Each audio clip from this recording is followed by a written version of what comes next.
Welcome back, guys, to another movie review. Today we're talking about the film X.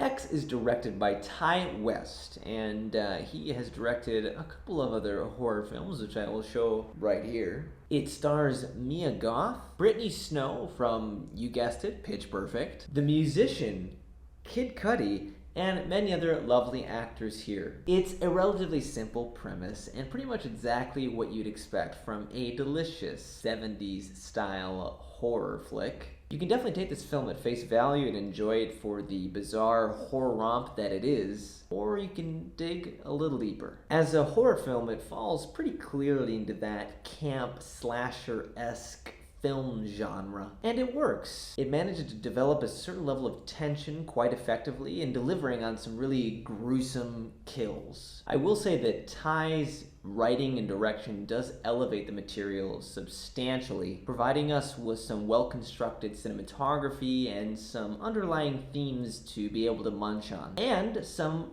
relatively, at least not entirely dumb, protagonists to accompany in this journey. There are some horror tropes at play, but it does seem to know exactly what it's doing and falls quite succinctly into its genre, while managing to touch on themes like sexuality, repression, beauty standards, all in the context of this tight, little, fun indie horror film. I think the entire cast does a lovely job. Even Kid Cudi is actually quite surprising here now that he's venturing into acting, and obviously it's because of his interactions with Timothée Chalamet. Our protagonist really is Mia Goth's character. She serves as a solid surrogate for the audience while also being a representation of sexual repression in our society. We see she's flawed and traumatized, dealing with addiction while also wanting to be a big star. She is a little bit of a mystery, and we don't fully understand her until the film comes to a close. I will say that I enjoy the performances and the overall vibe of the film,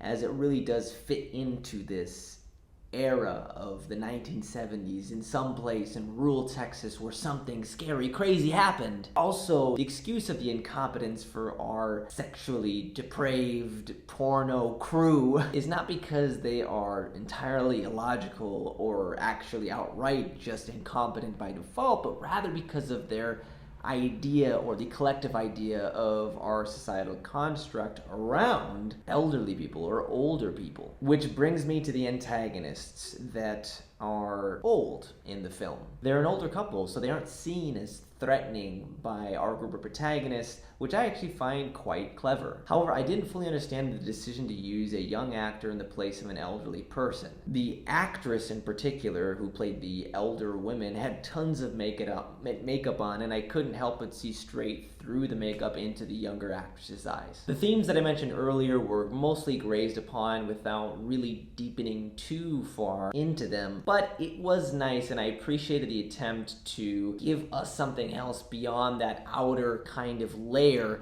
of this slasher. What's nice is that the finale really kind of brings it all together. That rug really tied the room together, did it not? In a very pointed way that allows us to understand the themes as well as our protagonist quite a bit better. At the end of the day, if you're a fan of the horror genre, you will have a great time, while also still being appealing to your average cinephile. The performances are solid, there are some themes beyond the surface that can spark some conversation after the fact, and it is a well-shot and competently helmed horror film. I enjoyed myself watching this modern rendition of a 70s horror movie. I definitely recommend it, and I will give it an 8 out of 10. Thank you guys so much, as always, for watching. I really do appreciate anybody who does cross my channel and check out my videos. If you enjoyed this video, go ahead, like it. Let me know in the comments below what is your favorite modern horror film, and if you really did enjoy it, go ahead, share it, and subscribe. And as always, I will see you guys in the next review.